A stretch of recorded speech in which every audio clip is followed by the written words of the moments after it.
I stood at the stove, stirring marinara sauce while my daughter's laughter echoed from the living room. The doorbell rang, and my stomach tightened. Emily's family was here for dinner. I wiped my hands on my apron and opened the door. "Well, well," Vivian said, my mother-in-law's voice dripping with disdain. She pushed past me without a greeting. "Still playing housewife, I see." My father-in-law, Harold, followed her inside, barely acknowledging me. Emily's brother, Kyle, smirked as he walked by. "Something smells good. At least you're useful for something." I felt heat rise to my cheeks but said nothing. This was my life now, the punching bag for Emily's family. They saw me as the man who trapped their precious daughter into mediocrity. Emily appeared from upstairs, her smile tight. "Everyone's here." "Great." She kissed my cheek quickly, but I noticed how she avoided my eyes. At dinner, Vivian started her assault. "James, when are you going to get a real job? Emily works so hard while you cook." I gripped my fork. "You have no idea who I really am." After they left, I walked through our home, every expensive piece of furniture, every carefully chosen detail. This house cost $3 million. I paid cash. Nobody knew that. I stood in my office, staring at my laptop screen. My bank account glowed with numbers most people couldn't comprehend, $8.2 billion. 8 years ago, I'd built a tech company from nothing. I'd created an algorithm that revolutionized cloud storage security. Tech giants fought over it. I sold it all at 32. The money poured in, more than I could spend in 10 lifetimes. I'd wanted to step back, to be present for my children, to build a life beyond boardrooms and shareholder meetings. So I'd walked away from the spotlight. I'd told Emily I had investments, that money wasn't an issue. She'd nodded, distracted by her own career. Her family never asked. They just assumed I was broke. Now, standing in the darkness, I felt the weight of their mockery crushing me. I opened my investment portfolio. The numbers had grown. My silent empire expanded while they laughed at me for folding laundry. It's time to stop hiding. The next family gathering was worse. We met at Vivian's mansion, a house I could buy 10 times over without blinking. "James, sit over there," Vivian commanded, pointing to a chair in the corner like I was a child. "The adults need to discuss important matters." Emily said nothing. She sat with her mother, and they whispered about her promotion at work. I caught fragments, "So proud of you. Carrying the family." Kyle lounged on the sofa, scrolling his phone. "Hey, house husband, get me a beer, will you?" I stood slowly, my jaw clenched.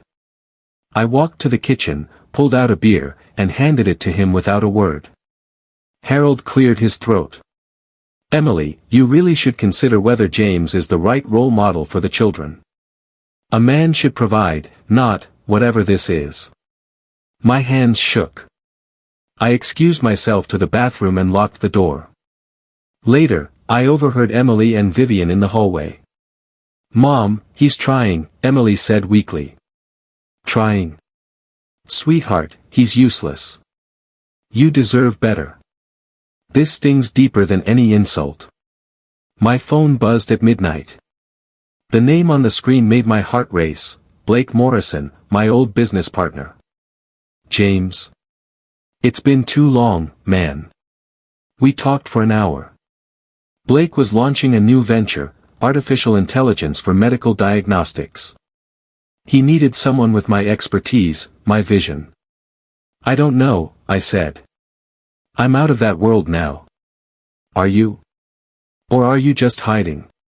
Blake's words hit hard. "I've got investors lined up. We need your brain, James. Come back." After we hung up, I sat in the darkness. For the first time in years, I felt that old spark, the hunger to build something massive, to prove I was more than what they saw. I opened my laptop and started sketching ideas. Code flowed from my fingers like it always had. The algorithms took shape, elegant and powerful. At 3 in the morning, Emily found me still working. "What are you doing?" she asked. "Just thinking about a project." She frowned. "James, don't waste time on pipe dreams. Focus on the family." I started taking meetings. I told Emily I was exploring opportunities, which was technically true. She rolled her eyes but didn't argue. Vivian noticed the change immediately. At Sunday brunch, she studied me with narrowed eyes. "New haircut, James. Planning to interview at McDonald's?" She laughed at her own joke. Kyle joined in. "Maybe he's trying to be an influencer." Day in the life of a house husband. I smiled politely and cut my pancakes. Inside, my mind burned with strategy. Blake's project was bigger than I'd imagined. The AI prototype I designed was revolutionary. It could detect diseases years before symptoms appeared. Venture capitalists were circling. We had meetings scheduled with 3 major firms next week. "James looks different," Harold observed. "Almost like he thinks he's important." Emily touched my hand under the table, a small gesture, but it felt like pity, not support. Vivian leaned forward. "It's a shame you never tried to make something of yourself. Emily could have married someone with ambition." I met her eyes. "You'll see. I'm just getting started." The first major meeting changed everything. I walked into that boardroom, and the old confidence flooded back. These investors knew me, or rather, they knew my reputation. Their eyes widened with recognition. "James Sullivan," one whispered. I'd used a different last name in my previous company, keeping my business life separate. But the tech world had long memories. The presentation was flawless. I explained our AI's capabilities, the market potential, the projected returns. By the end, 3 firms were competing to lead our funding round. We secured $40 million. At home, I started dressing better. I bought new clothes, expensive but understated. I got a proper haircut. I stood taller. Vivian noticed at the next dinner. "Well, look at you. Playing dress up now?" "I have some business meetings," I said calmly. She laughed. "Business meetings? Oh, James, this is adorable. What kind of business? Selling kitchen appliances?" I smiled. "Medical technology, actually." Emily looked confused. "What are you talking about?" "You'll see," I said simply. "I'm just getting started." The attacks intensified. Vivian called Emily daily, poisoning her mind against me. "He's neglecting his duties as a father," she'd say loud enough for me to hear. "Chasing some fantasy while you carry the burden." Emily started questioning everything. "What exactly are you doing, James? You're gone more. The house is a mess. You're distracted." "I'm building something," I tried to explain. "Building what?" "More excuses." Her voice cracked. "My mother's right. This is selfish." The kids felt the tension. My son, only 7, asked why grandma didn't like me. I had no good answer. One night, Emily cornered me in the bedroom. "Are you having an affair? Is that what this is?" "What?" "No." I was shocked. "Emily, I'm working on a legitimate business project." "With what money? What experience?" "James, you've been out of work for years." I wanted to tell her everything, but something held me back. Maybe pride. Maybe hurt that she believed her mother over me. "What are you really doing?" she demanded. "Are you hiding something from me?" I couldn't keep lying. After the kids were asleep, I asked Emily to sit down. "I need to tell you something," I began. My hands were sweating. 8 years ago, before we had children, I owned a tech company. She frowned. You worked for a tech company, you mean? No. I founded it. Built it from nothing. Created a security algorithm that changed the industry. Emily's expression shifted to confusion. What are you talking about? I sold that company, I continued. For $8 billion. The silence was deafening. 8 billion, she whispered. Yes. That's why I could stop working. Why I wanted to be home with the kids. I didn't need to prove anything to anyone. Emily stood up, pacing. You're lying. This is insane. I showed her the bank statements, the sale documents, everything. Her face went pale as she scrolled through the numbers. Why didn't you tell me? Her voice shook. Why didn't you tell my family? They've been humiliating you, humiliating us, for years. I didn't need to prove myself to anyone, I said quietly. But I won't be belittled anymore. Emily told her mother. That was her first mistake. The next family dinner was a disaster. Vivian stood up at the table, her voice sharp and accusing. So James claims he's a secret billionaire now? How convenient. How absolutely pathetic. It's true, Emily said weakly. I saw the documents. Documents can be faked, Vivian shot back. This is a con. He's trying to manipulate you, to make you think he's something he's not. Harold nodded. It doesn't make sense. If he had that kind of money, why would he live like this? Why would he let us treat him like garbage? I finished. Maybe because I thought family meant something. Maybe because I wanted to see who people really were. Kyle laughed. This is the saddest midlife crisis I've ever seen. Emily sat frozen, torn between her family and me. She didn't defend me. She didn't stand up. I felt something break inside. I pulled Emily aside afterward. You don't have to believe in me. I'll prove you all wrong. Blake called with news that changed everything. Our AI had caught the attention of Summit Healthcare, one of the largest hospital networks in the country.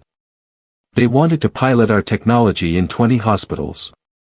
The contract was worth $200 million. The press release went out the next morning. My name was mentioned, James Sullivan, co-founder and chief architect of Mediscan AI. My phone exploded with messages. Old colleagues. Tech journalists. Investors I hadn't heard from in years. By afternoon, the story was trending on financial news sites. Tech legend returns, Sullivan's new venture secures massive healthcare deal. Emily saw it on her lunch break. She called me, breathless. James, it's real. Everyone's talking about you. I told you it was real. I know, but I didn't understand. I'm sorry. Vivian tried to dismiss it at first.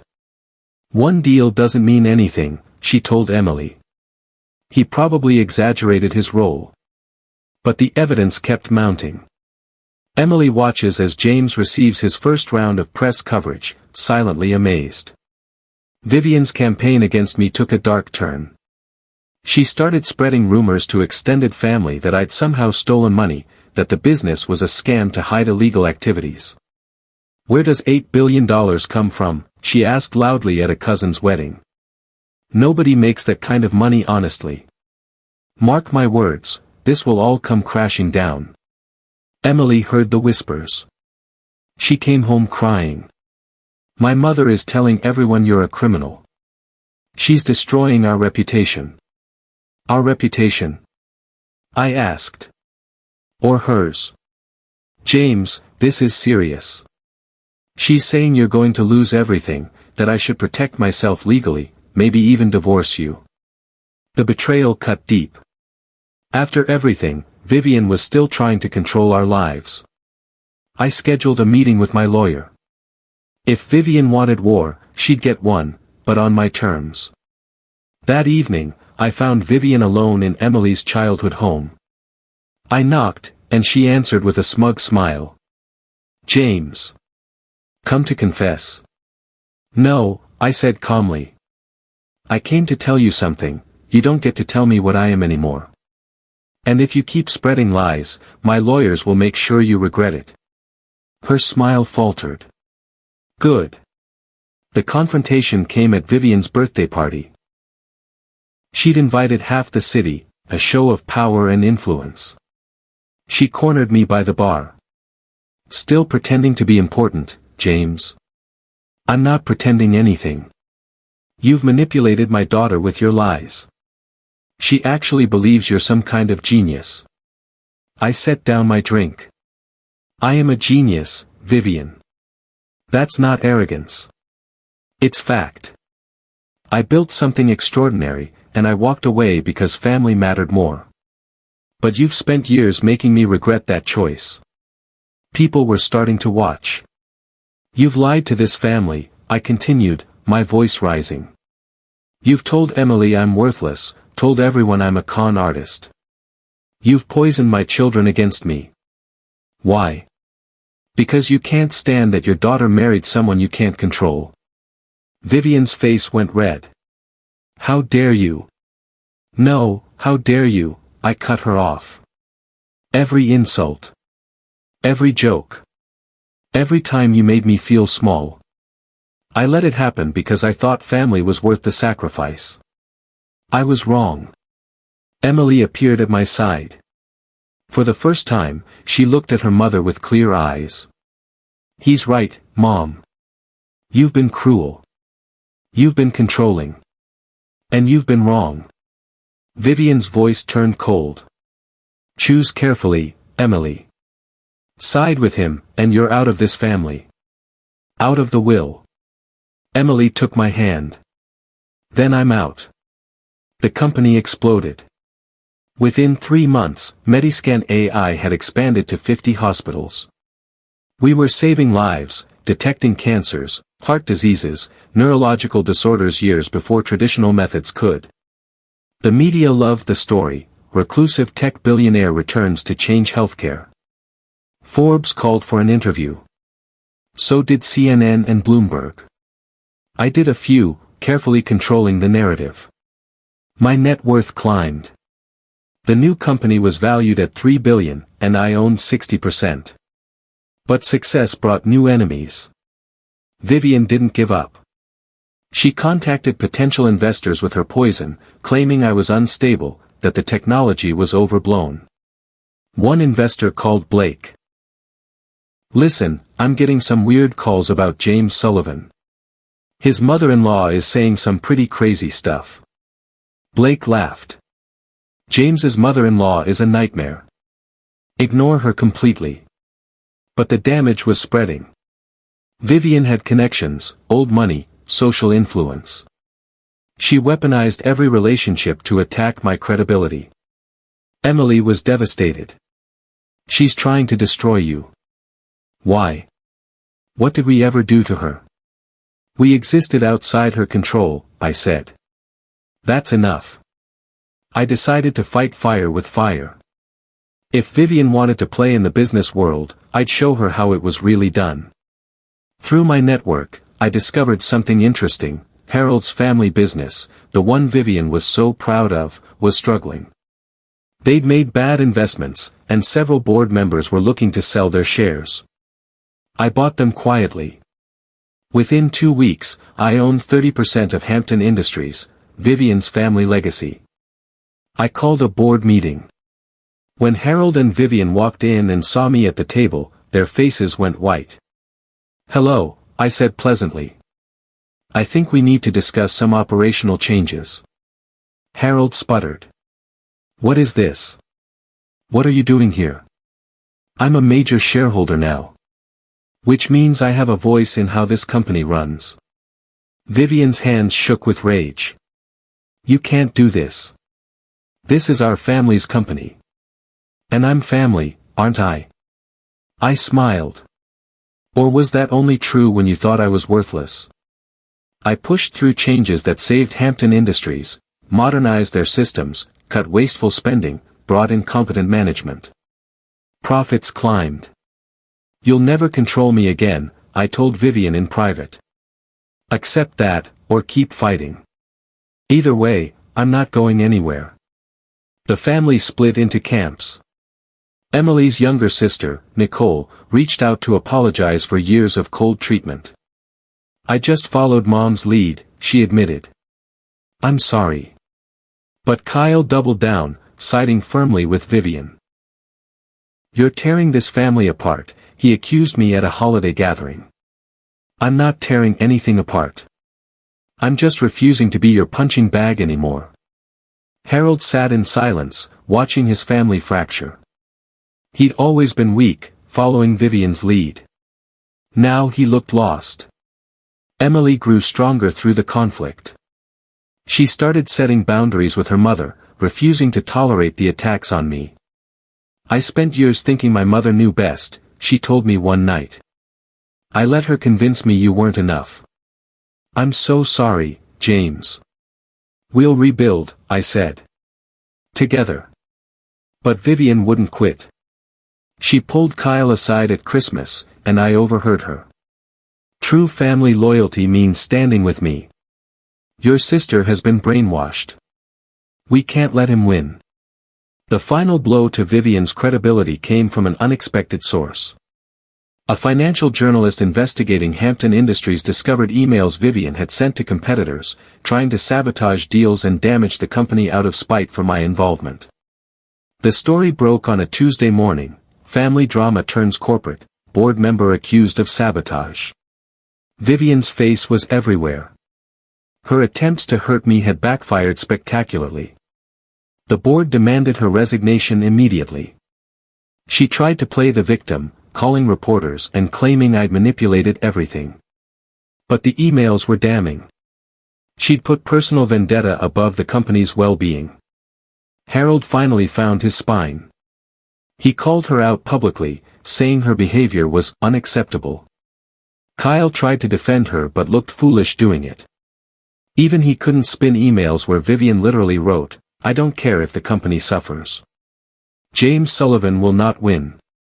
I watched from my office as her reputation crumbled. Part of me felt vindicated. Part of me just felt sad. Vivian showed up at my office one evening, somehow getting past security. She stood in my doorway, looking smaller than I'd ever seen her. You've destroyed me, she said, her voice shaking. Taken everything I built. Everything I am. I leaned back in my chair. I didn't destroy you, Vivian. I saved a failing company. You destroyed yourself by putting hatred above reason. I was protecting my daughter. From what? A man who loves her. A father who wanted to raise his children. You were protecting your ego. She stepped forward, desperate. This is our family's legacy. You have no right. I have every right. I'm a majority shareholder. And unlike you, I actually care about the company succeeding. Vivian's eyes filled with tears. Real ones, I thought. You've taken everything from me. My reputation. My position. My family. Your family is fine, I said quietly. Emily is happier than she's been in years.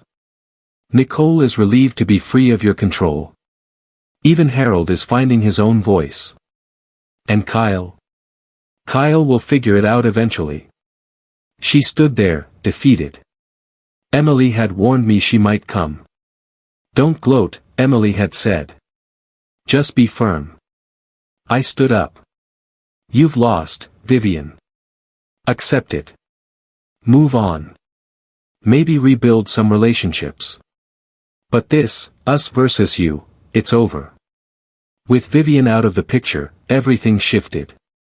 Mediscan AI went public 18 months after our first contract. The IPO was massive, we raised $2 billion in the first day of trading. My personal stake was worth $5 billion. Combined with my previous fortune and the Hampton Industries holdings, I was worth over $14 billion.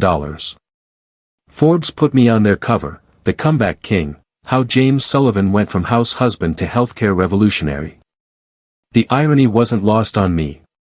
I expanded Mediscan's mission. We partnered with governments to bring diagnostic AI to underserved communities. We funded medical research.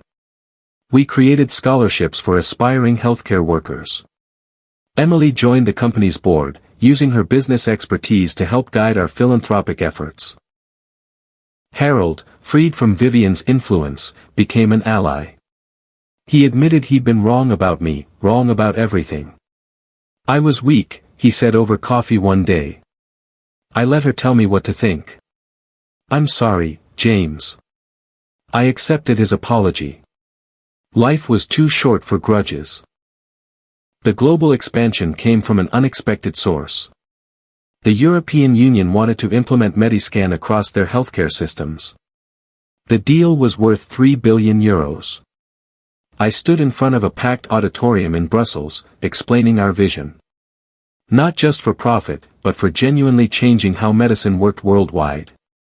I spent years being told I had no ambition, I said. That I was wasting my life. But ambition isn't about proving yourself to critics. It's about finding what matters and pursuing it relentlessly. The speech went viral. Millions of views. Thousands of messages from people who'd been underestimated, who'd been mocked for their choices. Emily watched from the front row, tears streaming down her face. That night, in our hotel room, she held my hand.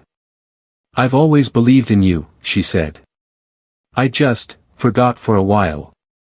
I let my mother's voice drown out my own. I'm so sorry. The revenge, if you could call it that, was complete. But it didn't feel like I'd imagined years ago when I'd stood in that kitchen, gripping my fork while they laughed. Victory wasn't about making them suffer. It was about refusing to let their judgments define me. I'd built $2 billion companies. I'd changed healthcare for millions of people. I'd raised incredible children. I'd rebuilt my marriage into something stronger. Vivian had lost everything she valued: power, control, reputation. But I'd offered her something more valuable: the truth. What she did with it was her choice. Kyle had started a small business, nothing glamorous. He called sometimes, asking for advice. I gave it. Not because I'd forgiven everything, but because holding grudges was exhausting. Nicole flourished, free from her mother's shadow. She'd started a non-profit, and I'd quietly funded it. The family wasn't what it had been. But maybe that was good. Maybe it needed to break before it could heal properly. I stood in my home office, looking at the framed photo on my desk. Emily and I, the kids between us, all of us smiling. Real smiles, not the forced ones from years ago. The journey from that humiliating dinner to this moment had been longer and harder than I'd ever imagined. But worth it. My phone buzzed. A message from Blake: new project idea. You interested? I smiled. Always another challenge, another mountain to climb. But this time, I'd climb it on my terms. With my family supporting me. With nothing to prove to anyone but myself. Vivian had texted earlier, something about Christmas plans. Emily had asked if she could come. It's up to you, I'd said. I was still deciding. Outside my window, the sun was setting over the city. Somewhere out there, other people were being underestimated, mocked, dismissed. I hoped my story reached them. Hoped they understood: you don't need permission to be extraordinary. You just need courage to stay true to yourself, even when everyone says you're wrong. I'd been called a house husband like it was the worst thing in the world. Turned out, I was so much more. And I always had been.